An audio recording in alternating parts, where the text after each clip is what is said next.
There you go. Hi, everyone. We're just going to take a couple minutes and let folks make it into the webinar before we get started this evening. Looks like folks are dribbling in a little bit here. There you go. I hope everybody's having a great week so far, working their way, the Americans working their way into a holiday weekend. I know some of us have big plans. Some of us, like me, don't, but that's fine too. All right, I think we've given it enough time. I'm Connie Lee. I am the founder and CEO of the Alliance to Cure Cavernous Malformation, and I am very pleased to be here this evening to share some of the video from the patient conference that we had in Toronto just about a month ago. We were able to see the best of the best, some of the best clinicians and researchers that are out there in globally as part of the patient conference. And we just wanted to bring you some snippets this year so that you don't have to wade through, or you can wade through. Maybe this is just whetting your appetite for wading through the 6 hours or so of additional video that is or will be available on our YouTube channel. Couple things before we get going. My partners are going to introduce themselves, but please know that after this, at the top of the hour, there will be a support group meeting, and the link will be dropped into the chat. It is there now, and it'll be dropped in again near the end of our meeting, and you just have to click on it and you get into support group. And then the second thing I need to remind everyone about is we're really getting excited about our Rhythms of Hope event. It is on September 7th. You can get more information on our website. You can get information in our social media. We have 6 different venues around the country where people will be gathering to listen to music. Those performances will be broadcast live. You can watch this from your own home and take part in it. It's also a fundraiser, so tell all your friends and family, and hopefully they'll be moved enough to donate. There'll be some additional video too to share some info with folks. So with no further ado, I'd like to introduce my partners. Amy, did you want to go first? Sure. Hey, I'm Amy Akers. I am the Chief Scientific Officer of Alliance to Cure Cavernous Malformations, a role I've filled now for 15 years as of 2 weeks ago, which is kind of exciting. Over those 15 years, I've seen a lot of incredible science and progress, and momentum just keeps building and building and building. And we're excited to talk about that with you guys tonight and answer any questions you may have. Darla? Hi, I'm Darla Clayton. I'm the Community Engagement Specialist for the Alliance. I think I've been here about 5 years now. And I'm really excited to talk to you guys. The patient conference was really fantastic, so I hope that this is interesting and enlightening for everybody. Yeah. Okay. So we have it. Well, the way this is going to work is this is not a reaction thing. We're not going to be like pointing and laughing at people as they're talking or anything like that. We're going to show the video, then probably we'll turn off our cameras while it's showing, and then it'll turn off. You will have watched about 3 to 5 minutes of someone's talk at the patient conference, and then the 3 of us will have a little bit of time to converse about it. But what we would really like is for those of you watching to use the Q&A, and you can see that right there on your screen. It says Q&A. Click on it, type into it any questions that you have that relate back to the video that you saw. You can type it while you're watching the video even, but definitely while we're conversing about it. And then right now we have a plan of getting through 4 or 5 of these clips. So, and then ideally there may even be some time at the end for just general questions. So go ahead, Darla, cue it up. Right.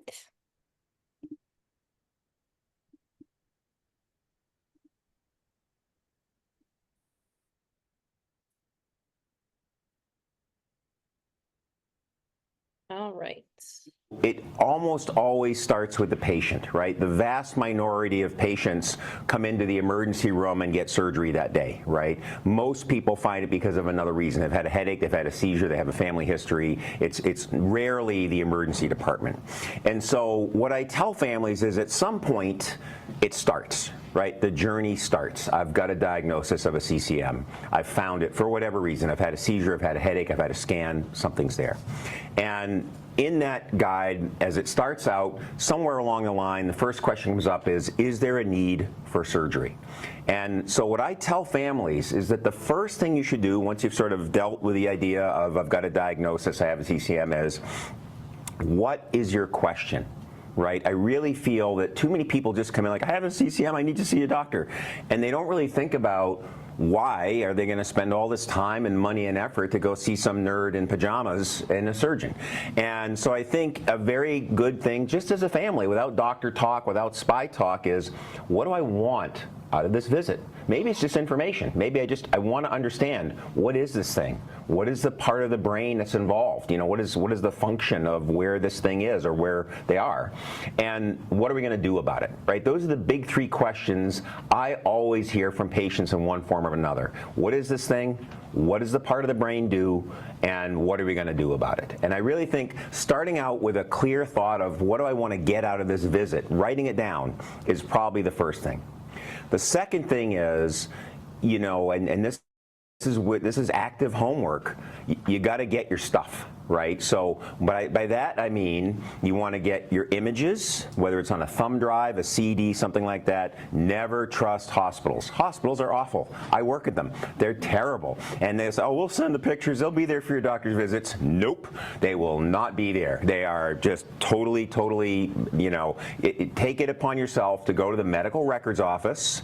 You walk in there with a film library. Those are the spy words you want to know, and say, please give me a copy of my images, maybe 2 if you can, so I can give 1 to the physician and keep 1 for my own records. Please give me from medical records copies of all my records, my doctor's notes, my MRI reports, if I have EEG studies, what are my labs. Please give me those copies. Put them all in a folder. Walk around, and when you meet with your doctor the first time, ask for screenshots, or you can take them on the visit, of the key images, right? Because there's going to be 80 bajillion images, and it is so helpful as you're doing consultations, as you go through your journey, to have, this is, you know, just like you have baby pictures of your kid. This is little Susie at 1 year old, this little Susie at 2 years old. You know, what is the problem? You can just see the families that have talked to people in the Alliance or that have an experience with this, and they come in and they go, well, this is my records, you know, here are the films, here are the records, and this is the problem right here. My question is, you know, I have seizures, this hurts my head, you know, what can we do to make that better? So what is your question? Get your records. That's step 2. Step 3, and this is probably the most important step, get a team. Right? You can't do this alone. Nobody, this is unfair to put on anybody. And as good as you are, and as attentive as you are, the best people I see is when that Zoom screen lights up for a visit and it looks like Hollywood Squares. That's an old TV show. You're probably too young to know what that is. But, you know, this is my mom, this is my dad, this is my sister. I've got, you know, Aunt Methuselah who came in from Wisconsin. You know, you have a caregiver team, because whether it's in pediatrics, the child, for me, when one of my kids was sick and in the hospital, you can't think straight, right? No matter how much you try, and the doctors, you know, we all use big words. We like to impress people, like big Harvard professor. It's the flamduzinator and the occipital flabby-doo, right? You know, the spy talk kills me. So the more you have a set of ears, a note taker, someone who is with you as your partner, that is a little more dispassionate, not that they don't care about you or care about your family, but you want your scribe, you want your wingman, you want your person that is going to help navigate this process with you. And the people, the families that come with teams that have designated that help beforehand, they do really well. So that's the third thing that I would suggest. What is your question? Get your homework together, get all your records, and then get a team. Right? So when you walk in to get your opinion, those 3 things should be the first things that you do. Now you're ready. You got your... But one of the things...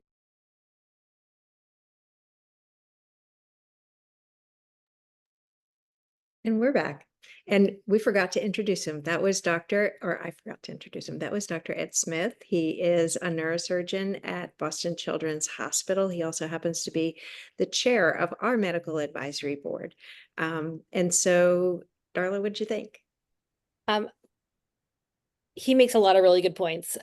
In particular, I think one of the things that when I'm talking in support group, people will they have a hard time getting their films. So one of the things that we've sort of started talking about is before you leave the hospital, see if you can take it with you that day. So that seems to be really good advice. You might not get the report that the radiologist probably hasn't reported on it yet, but you should be able to at least get the pictures on a disc and take it with you that day. Yeah. And what I've seen for us personally is that we actually have access in the portal for my daughter is seen in a university setting, and we can log in, and it's a special secret place in the portal that you have to go to. But once you get there, it's easy enough to look through them and get them download, and you can put them on a thumb drive and take them with you to whatever consult you're going to. What did you think about his advice of having a team? I guess I could see both sides of that. One is, yeah, it's good to have some support, but the other side is like, how many people do you really fit into one of those little examining rooms, and how many voices are there? What do you think? So for those of you who don't know, I'm personally affected with CCM, and so are both of my kids. So I usually don't bring a huge team. I find it a little bit overwhelming. I think it's really good advice to have at least one other person who's going to be able to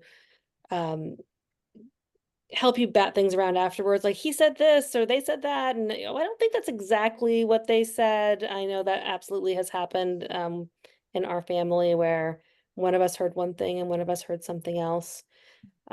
Yeah, for me, I would say more than like 3 people would probably be a little overwhelming, and those rooms are small. Yeah.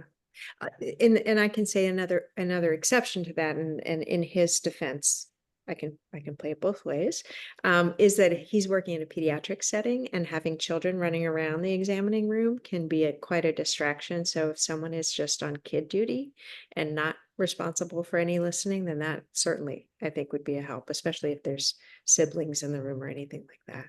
Yeah, and it might be different if you're doing it on Zoom too. So I don't know. I've never done a major consult on Zoom for something that was super important. Yeah, yeah. And then the last point that he had was, or the first point that he had, that I'm getting to last, is about coming in with a question, especially as you're going in with a consult. I think I just want to say first that really depends on who you're consulting with. So mostly if you're consulting with a surgeon, the question is going to be, do I need surgery? And then you can go from there. And I think when you have a chance to watch Dr. Smith's entire presentation, you'll hear him talk a lot about sort of like the sub questions and the questions that the doctors go through as they're thinking about what to do about cases. But the first question that I know that folks have when they're going to our centers of excellence is, who's the surgeon, and is the surgeon going to recommend surgery? And so that once that one's out of the way, then the sub questions can come in. Darla, do you have any thoughts on what he said? Yeah, I think I liked his point that a lot of times we'll go in and just be like, I have to see a neurosurgeon, I have this thing in my head. So it is good to have some kind of idea of what you want to find out from the surgeon when you get there. So certainly if you can, and his points were very good, his questions that he suggested. So, consider those, and maybe we should add them to our suggested questions for doctors. Yeah. And I think the risk versus benefit of surgery is probably the next question. So, all right, you're saying I need surgery. What happens if I don't get it? What happens if I do get it? And how to weigh those things out. But then in the end, it becomes a very personal decision. I think we have the opportunity now with our centers to go and see 5 specialists, 5 expert neurosurgeons, and get 5 different answers, or get the same answer 5 times and not like that answer. And so we definitely have an opportunity there to insert ourselves and talk about, just the individualization, the personalization of information that comes to us and how that fits into how we see the world and ourselves and our lives. Absolutely. Amy, did you have anything? I'm leaving you out here because It's fine. No. not the sciencey part of this. It's totally fine. I'll qualify that I am a scientist. I'm a PhD geneticist. I am not a medical doctor, so I am happy to leave that to you guys. Thank you. All right, we're going to show our next video now, and this is someone who's very familiar to probably almost everybody watching. It is Dr. Kelly Fleming, and she is the vice chair of our medical advisory board, and she also is a neurologist, a stroke neurologist at the Mayo Clinic in Rochester, Minnesota. I'd like to ask you about this myth is, what things have you been told not to take in terms of medications? Anyone been told, don't take this, don't take that? Advil. So been told not to take Advil? NSAIDs, yeah. NSAIDs, okay. What else? Well, ibuprofen, so Advil is actually. So yeah, so that class of Aleve, ibuprofen, Motrin, those sort of things. Anyone else been told not to take? Fish oil, Fish oil, antihistamines, antihistamines? emulsifiers in food, Okay, preservatives, additives. okay. Yeah, so good questions. And those are questions that interested me when I first started studying cavernous malformations, is you would think that things that thin the blood might make these bleed. So blood thinners like aspirin, warfarin, which is also Coumadin, apixaban, NSAIDs, vitamin E has bleeding risks to it, fish oil has bleeding risks to it, SSRIs have some GI bleeding risks. So do these increase the risk of bleeding? And so it became an interest of mine, and we followed patients and asked them, and this was over the last 10 years now, developed a cohort of over 400 patients. Have you taken this medication or that medication? And then we looked at who had a bleed and who didn't have a bleed. And interestingly, the people on blood thinners had a lower risk of bleeding, not a higher risk, and people on fish oil had a lower risk and not a higher risk. And how do we think about that, or how do we resolve that? And that's what this little video clip is, just to try to explain at least my theory, and I think a lot of people, as the data is accumulating. If you think about the way that blood flows, it usually goes from arteries to the capillaries to the vein, and it does so smoothly, and when blood is going smoothly, it doesn't clot. But if you put a cavernous malformation in there and the blood has to go kind of in a circuitous path, it slows down, and when blood slows down, that's when it likes to clot. And so if blood within a cavern, like you see there, thrombosis happens, and the blood can't get from the arterial side to the venous side because there's clot here, it's then going to escape into the brain. So by thinking about it that way, that might make sense that NSAIDs or aspirin or fish oil don't seem to increase the risk of bleeding, and that there's actually thrombosis. Now, I usually tell people to avoid the aspirin and NSAIDs unless they need them. I mean, I don't tell people to be on blood thinners, but if they had to be on blood thinners, it certainly is something that we feel safe, and we just monitor people. For the NSAIDs in particular, when we did our study, we didn't ask people, were you taking 800 milligrams 3 times a day every single day, or were you taking 2 times a month? So I usually tell people, especially if they haven't had a recent bleed, is that to use NSAIDs very sparingly, because it also has issues with your kidneys and your gut. So 3 times a month, 4 times a month is probably okay, but every day is probably not okay. And then again, with the caveat, your individual situation might be different, so please talk to your doctor, because you may have some hemorrhage that they're watching and they may tell you specifically to avoid it. But if it was an asymptomatic incidental cavernous malformation, it may not be bad to take NSAID a couple times a month. But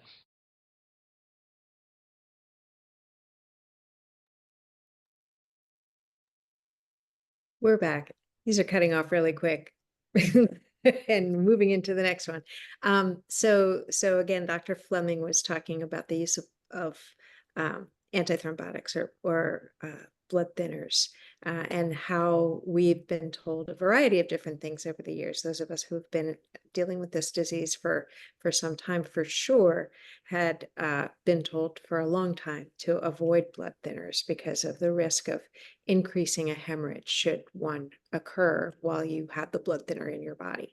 And now it's not so clear anymore. And Amy, did you want to talk a little bit about your thoughts on this? Yeah, I can talk a little bit about the science of it. So it's interesting, there's this association between folks that take blood thinners and they don't have hemorrhages. Now, association does not have causation. It does not mean take blood thinners, you won't have a hemorrhage. That's not what this is saying at all. But there is an observation that it's taking blood thinners are not increasing the risk of hemorrhage in the cohort studied. And this has been replicated a couple of times with a couple different investigators and a large cohort of patients.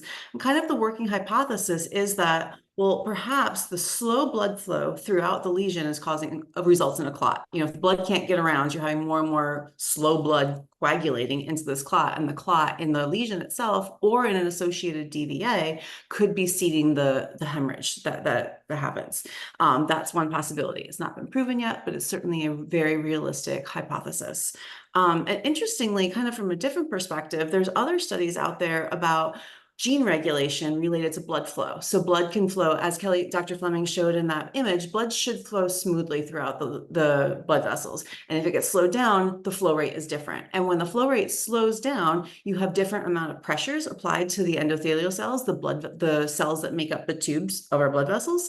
And that actually changes the regulation of the genes, which means that the signaling, the proteins that are actually active within the CCM complexes, so the molecules that are really important for regulating CCMs, they change. The activity levels do change. And in a slow flow situation, when you have a lesion and you don't have a lot of blood flow, the stress on those endothelial cells is down, and you see increased expression, increased activity of these genes that are regulated, that are involved in CCM pathogenesis.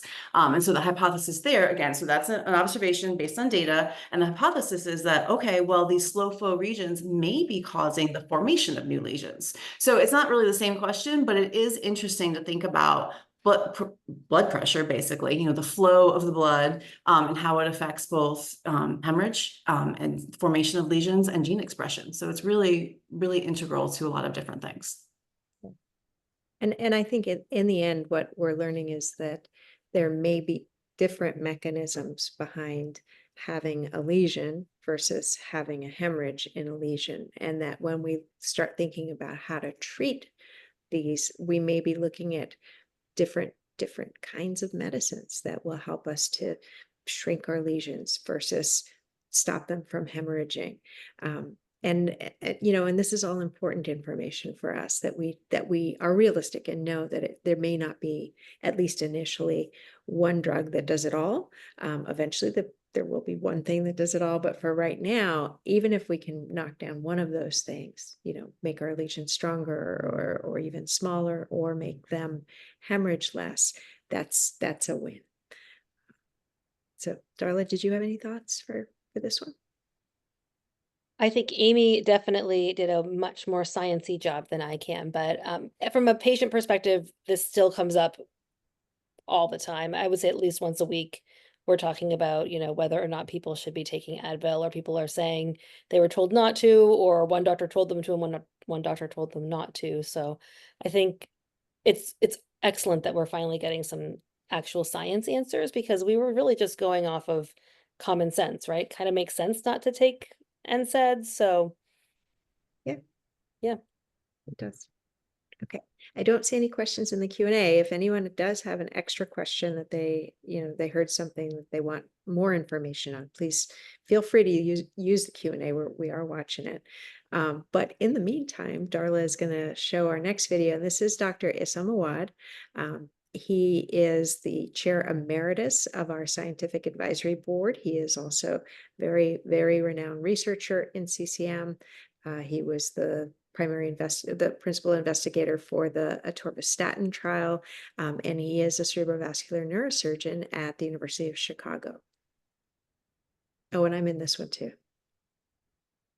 The other part that really, there are a few things in the history of this meeting over the last 20 plus years that were like aha moments.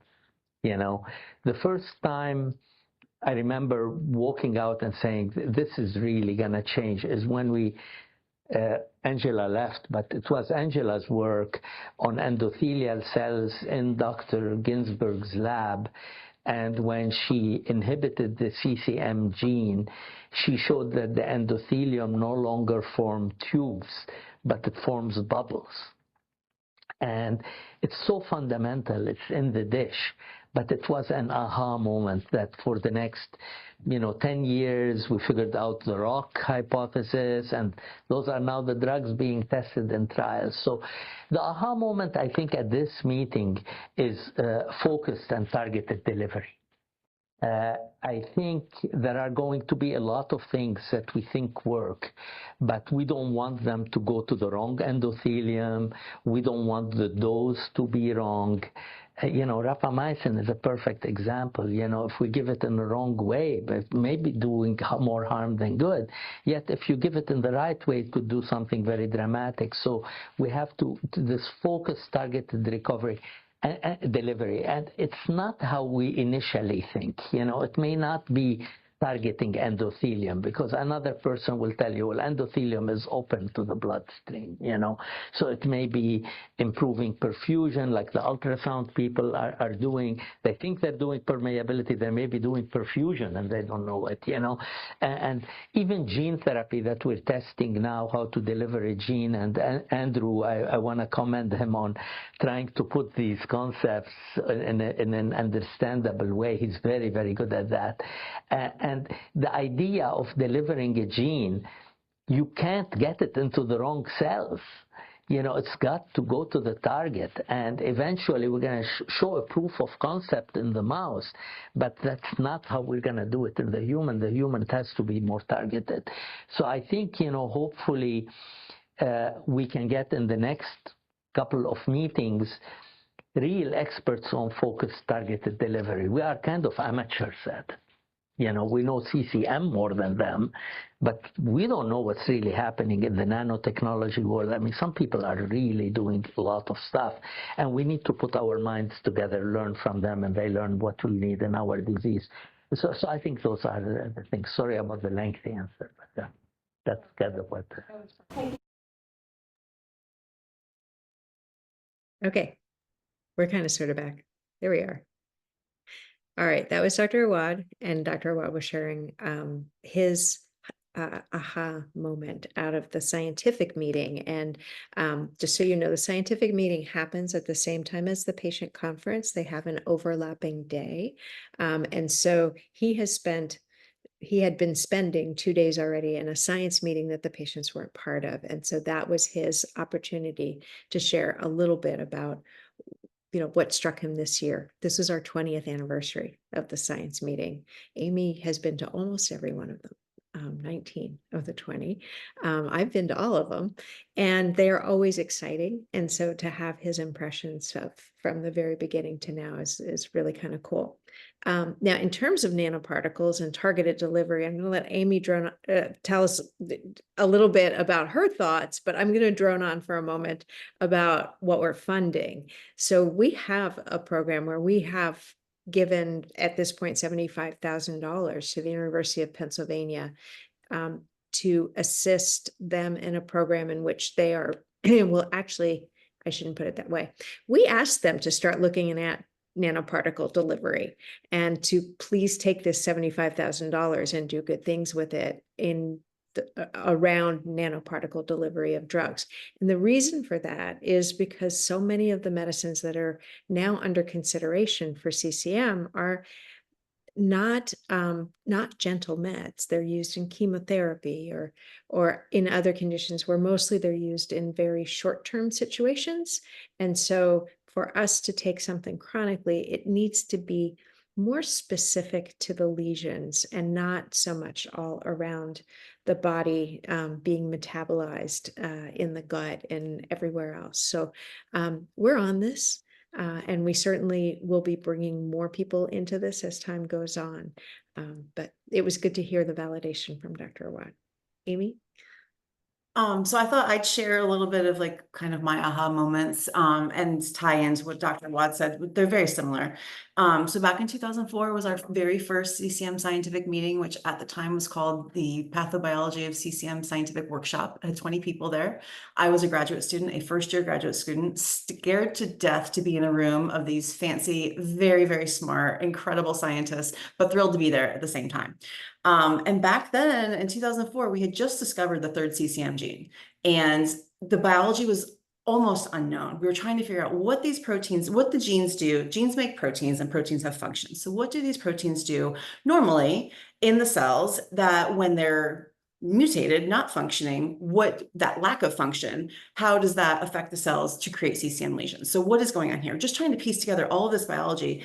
And now fast forward 15, 20 years, we have clinical trials, which is really absolutely incredible. And as Connie said, like the more biology we understand, these CCM proteins are actually integrally involved in so many important complexes and so many important signaling pathways within the cell that they do a lot of different things. And that's why cancer drugs come into play, because they're doing so much in so many different types of cells. Their breakdown at a small level affects the CCM lesion, but all over the place, if you knock down a particular part of the pathway in the entire body, that's bad for the body. It might be also bad for the CCM lesion, which is good to get rid of the lesion, but it's bad for the body as well. So targeting delivery of one of these nasty type of cancer type of drugs is really super important. And, you know, I've been talking for a long time, you know, so I'm a geneticist, as I said.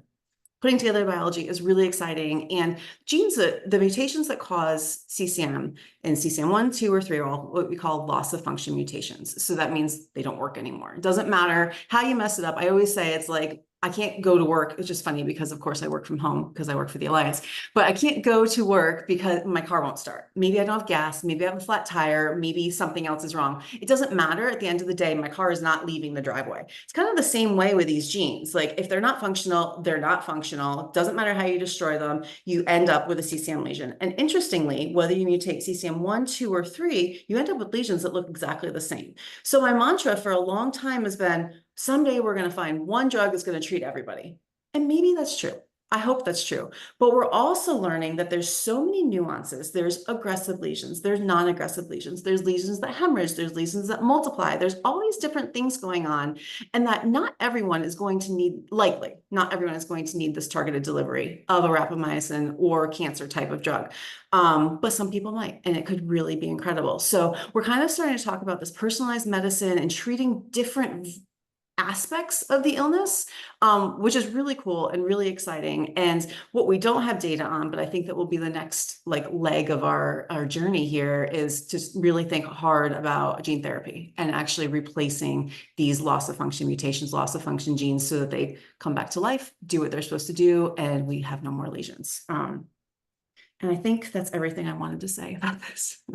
Happy to answer questions. And so when you all go to YouTube and you get to watch the patient conference, there are 2 presentations by researchers. One is Lin Lee from the University of Pennsylvania presenting his work on nanoparticle development and delivery for CCM. And then the other one is Angela Gladding from the University of Rochester, who's working on gene therapy, as is Dr. Awad and Dr. Marchuk.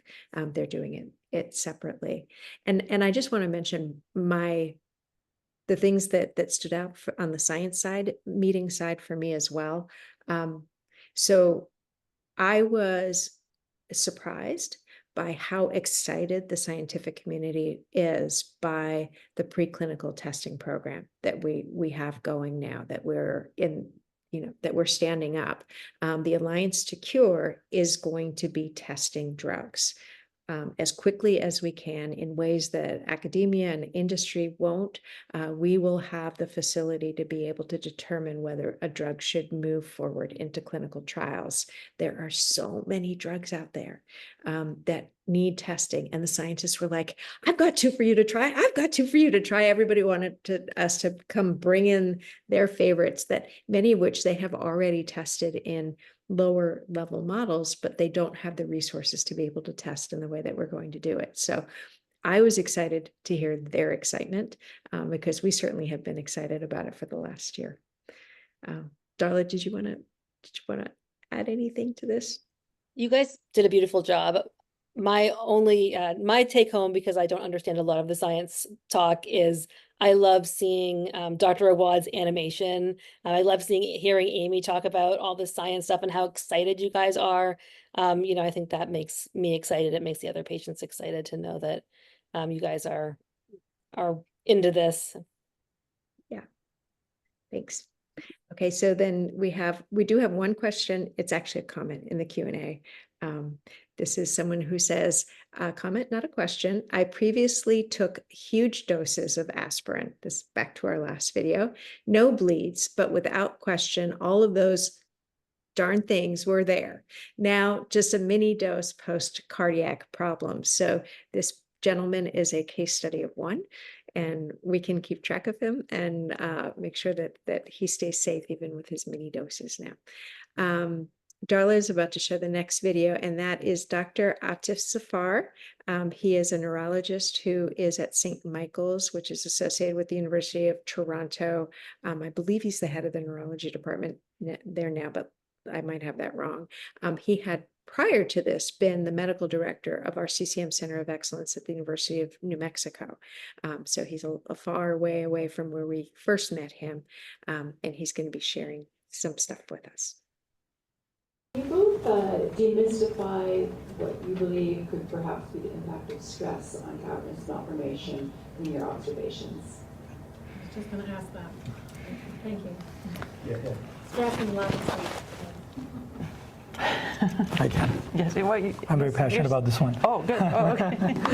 So I think you see that as physicians or as healthcare providers, we don't have great answers on, in my opinion, the most practical questions that our patients have. And that's kind of, again, tells us how, what the limitations of the healthcare system is, right? Again, anecdotally, I strongly believe, and that's why I'm a strong advocate, that this healthcare system we live in, which is amazing, you know, it has brought the healthcare system to where it is, needs to transform into personalized healthcare. Because right now, there's no way for me to know if you come in my clinic and say I'm stressed, for me to gauge, right, other than that subjective data, because there are people who are CEOs of 20,000 people companies who come in and say, you know, yeah, it's stressful, but I manage.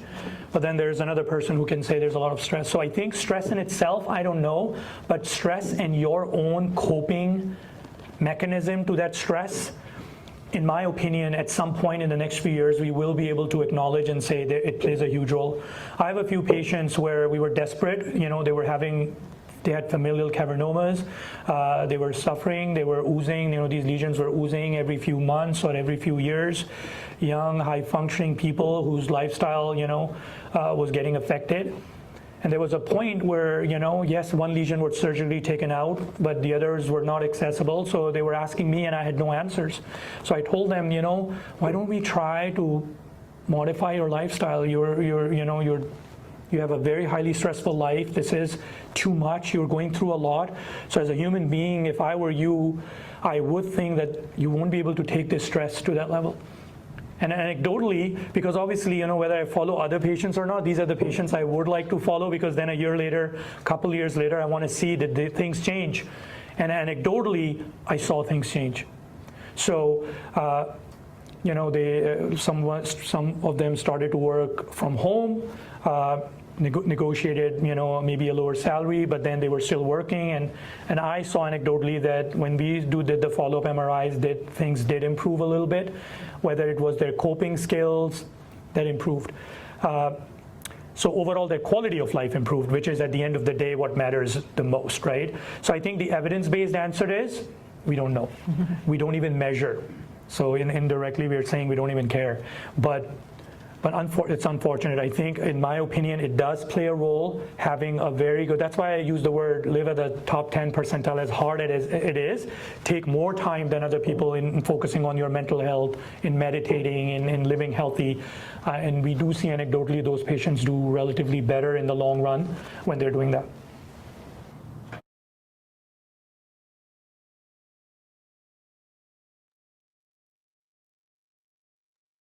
We're back.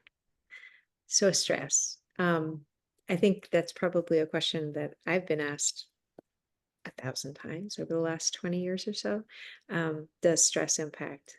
And, from what we've heard from Dr. Zafar and from other physicians is that, yeah, indeed, they feel that there is an impact. Our bodies change. Inflammation is the result, can result from stress. And so inflammation impacts our lesions. And so I can't imagine a world in which stress didn't play some role in the severity of the disease for someone. And I just want to mention a really weird anecdote. This weekend, I was at a fundraiser for CCM that is called Sabre Seminar.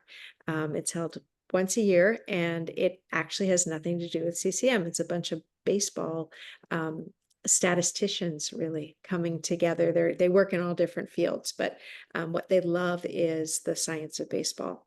And there was a presentation on the impact of having childhood stress, long-term stress on batting performance. And that if you had a rough childhood and you're up and you're down in the count, you're at bat and you're down in the count, that you have a much more difficult time getting onto first base than if you had a relatively fine childhood. And it's interesting. I think there's a lot more research that needs to be done, but some of this is about a lot of stress can make it much more difficult to be resilient and to respond in empowering ways when stress happens. Darla, you're a psychologist. Yeah, absolutely. So the whole inflammation story, I think, is really important. And I agree, we get asked this question all the time. How does stress impact our CCMs? And I focus more on coping. Like, I think that was my take home from that clip, that we don't have a lot of data about how stress affects CCMs, but regardless, coping better is going to help you feel better. So we talk a lot in the support group about meditation. We talk a lot about grounding exercises, taking care of yourself. We talk about the spoon theory. If you're not familiar with that, I'm happy to talk about it another time, but that comes up a lot. And just being able to say, like, I'm out of spoons. I need to take care of myself and step away from this situation right now.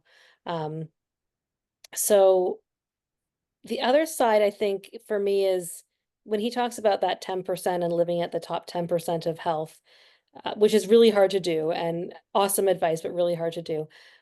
But I do think we see patients when they have surgery, the stronger you go into surgery, the easier it is to recover from the surgery. So even if you do end up having to have surgery, being healthy and strong is beneficial. Yeah. And I mean, that's the qualified, all things being equal, two people going in and having the exact same surgery in the exact same place and having outcome recovery can be a little bit easier if you're managing well and you're strong. Yeah. So Amy, did you want to add anything to that one? I mean, I can't add anything CCM related, but stress is a killer just in all aspects of life. It can get you down. It can make moving across country really hard. It can make, sending your kids to school hard. It can make all the things challenging. Reducing it is also really, really hard. Power to everyone who's on this call and around the world to try to reduce your own personal stress. Do it because it's worth it, but boy, is it a challenge. Yeah. And come to support group, because we talk about all this stuff, and sometimes just talking about it helps, right? Mm-hmm. Yeah, absolutely. And I think that's one of the things too that we're going to be working with our centers of excellence and CCM clinical centers on is working with the whole person and not just the brain. And that little lesion or big lesion that's in your brain, and making sure that folks have the support resources around them that can help to keep the stress levels down, whether it be assistance with managing insurance dilemmas or finding more support in your community rather than just online, making it transitions to other types of care like rehabilitation easier. Those are things that over the next 2, 3, 4 years, you're going to see the Alliance is trying to really push the needle on. And so that we hope the end result will be that folks will not have to have a whole lot of extra stress in addition to the stress of having the illness. So we have one more clip. We're back to our friend, Dr. Ed Smith, who is going to be sharing some more information with us that I think is really interesting and important to know. Go for it, Darla. Yeah. Dr. Smith, do you have any red flags for us? If someone goes to see a doctor, how do they know if they're going to know what they're talking about? So that's a great question, and that leads, you're stealing my thunder, so you're asking a good one. So there are, to me, there are 3 ways to think about red flags. The first one I already mentioned, which is if they're a one-trick pony show, right? If you go in there and it is just Dr. X and there's nobody else in the room and they're just like, look, I do these surgeries all the time, I'm doing the surgery and that's it, you know, I'm doing what you're saying.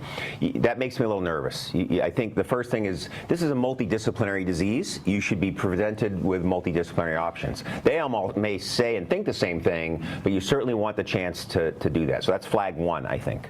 Flag 2, have they written or done or published on doing these surgeries before? If you're walking in the door and, you know, in this day and age, it's not that hard to publish or write about your surgical series or to do stuff, or at least to have a report of what they've done. If you ask them, have you done this before and how many have you done and what are they like? If they're cagey or they can't give you a direct answer, that's a second red flag, right? You don't need to do a million, and some are certainly much easier procedures than others, but you want to get a sense that this person has a track record, either verified by looking at published papers or, you know, their surgical history.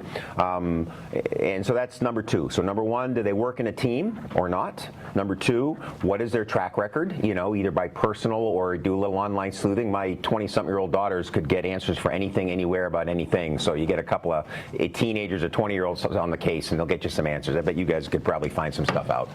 And then number 3, to me, the biggest red flag is if that physician at the end of your visit doesn't say, and please get a second opinion, because, and give you maybe some names.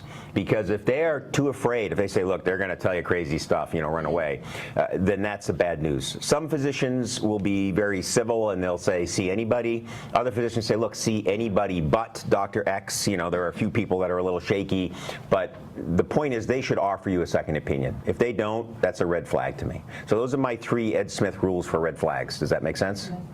All right.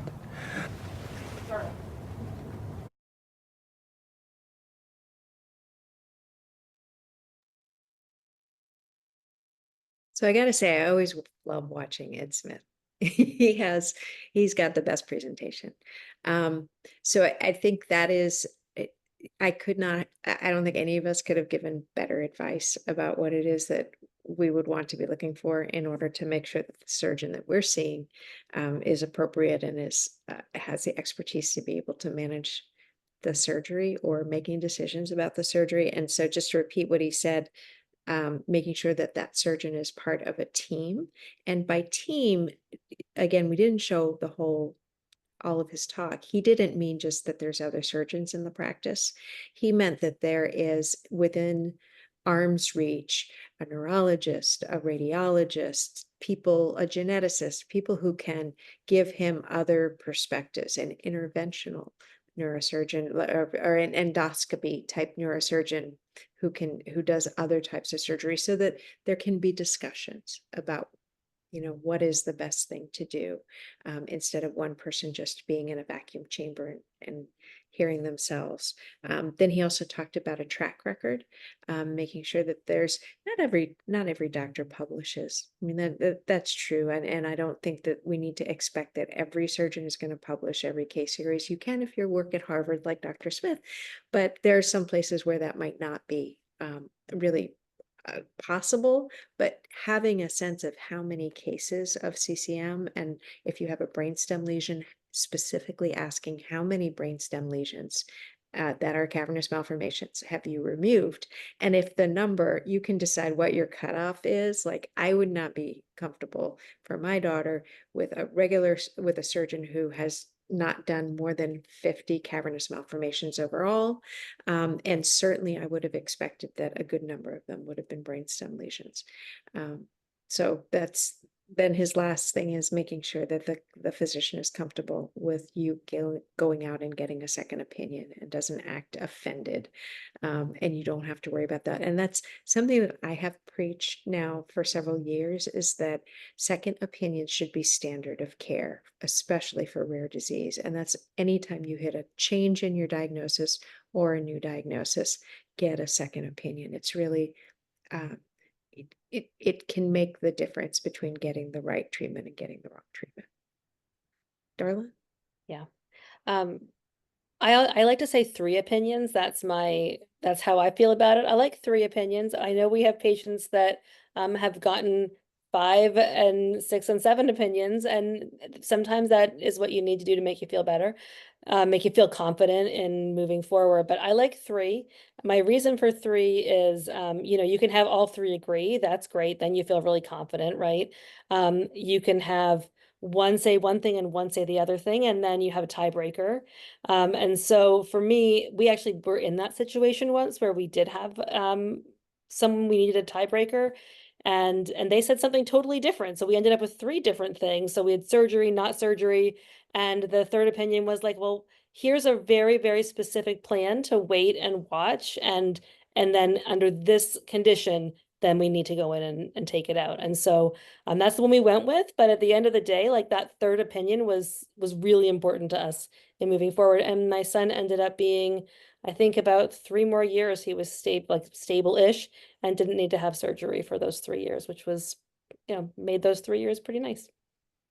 And we know that different surgeons have different tolerances for risk. And so some are more aggressive and feel like it's better to have it out than to leave it in, whereas others have the sort of a more conservative approach of, all right, let's wait and see. And so having multiple opinions gives you not just hearing them. I mean, I know that we have one institution in particular that will send you a letter or an email, but having a discussion is actually really important. Being able to hear the thinking behind the advice that's being given.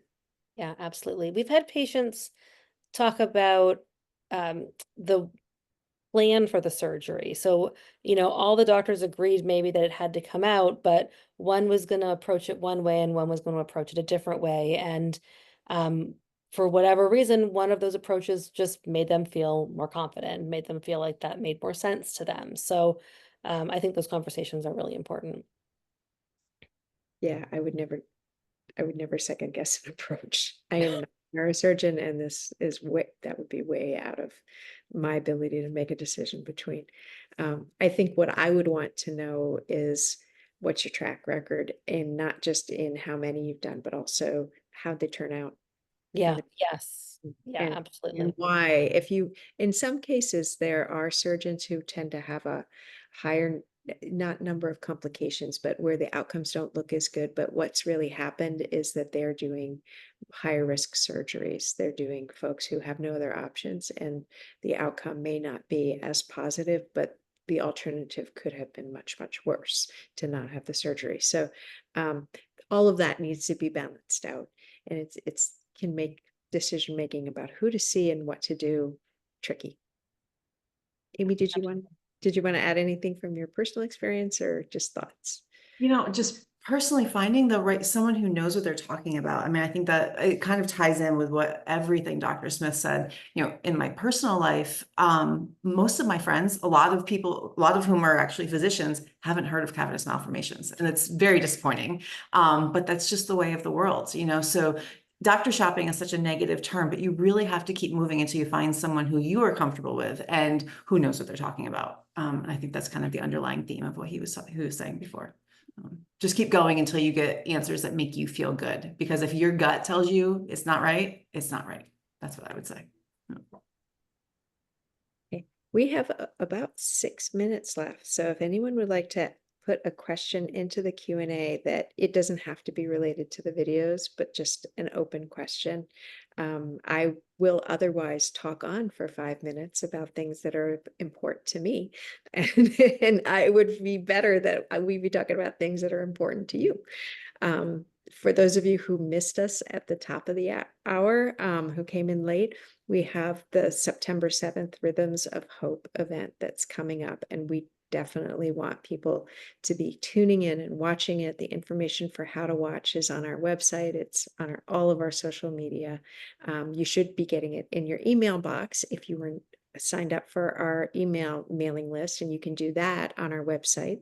There's a place pretty much on every page, I think, where you can sign up for send me emails and let me know when things are happening. It probably is the best way to find out when we've got stuff going on. So Rhythms of Hope is happening in 6 different cities at venues. Patients, our members have organized these events and brought in musicians, and they're all going to be having a really, really great parties. And you can tune in, listen to some of the music, hear a little bit about what we're doing and about what CCM is and what our needs are during that time as well, and support us if you are able to, or if your family and friends are able to. And so that's coming up. And then if you happen to be in the Cincinnati area on the 21st of September, I'm going to be there. Dr. V is going to be at Cincinnati Children's Hospital, and Dr. Taylor is going to be at Cincinnati Children's, and then we're all going to go out to a Reds game. There'll be a patient conference in the morning. That's a Saturday morning, the 21st of September.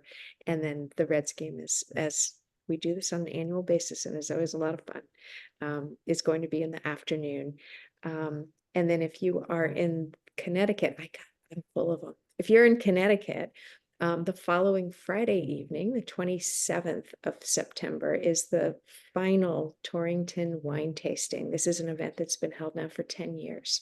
The DeMichael family and the Ponte family in Torrington have joined together for 10 years at the country club, the Torrington Country Club, and hosted this wine tasting where all these wine distributors show up with their wares, and you can just walk around the room and sip away and buy their wine if you want, or you don't have to, and come out and support us. There's usually music and food and fun in addition. And then as the year goes on, we've got other events happening. Our last walk is happening in Orange County before we move it down to San Diego. And I am sure that there's much more that I've forgotten. Darla has dropped the link for the support group into the chat. And so if you could copy that link, because when the webinar is over, the chat goes away. And then don't email me. Don't email me if you don't have it. Email Darla or somebody else. So Darla at alliancesecure.org. So get the link for a support group. That's always, it happens every Thursday evening at 8 p.m. Eastern, 5 p.m. Pacific time. And we also have a support group on Mondays around the lunch hour for Eastern Coast time, and late 9 a.m. second breakfast for people on the West Coast. We call that one our coffee chat. Our coffee chat. Okay. All right. So Darla, Amy, any last words before we say goodnight? Oh, wait, there's a question. Oh my gosh. Sorry, I missed it. All right. Thanking all of you for this much needed info. Daughter has 10 years and I have 5 years, still looking for a good doctor and seeing a new one next month. Well, I hope that person turns out to be a good doctor. But also, that we do have 20 different facilities that are either centers of excellence or CCM clinical centers, where we're pretty confident that the people there at least have a good understanding of CCM, if not expert level understanding, and they're supposed to be working as a multidisciplinary team so that the neurologists and the surgeons are talking to each other. We just got visited by a cat. So if you can, try to go there to one of those. And we will be, again, over the next 2 to 4 years, dramatically expanding our network of CCM centers and clinical centers. Is going to be one of our main focuses, because we know it's important to get care near you if possible. Now, Darla and Amy, anything? I just wanted to say we will be putting the full videos on our YouTube channel, so keep an eye for those. We're working on closed captioning them, and then once that's done, they will be on our YouTube channel, and they're all really good. There's a lot more tidbits in them worth watching, so please, when they come out, check them out. All right, everyone. Well, I hope you all have a wonderful evening, and go visit with Darla now. Come to So, support group. come to support group. Okay, bye-bye. Bye.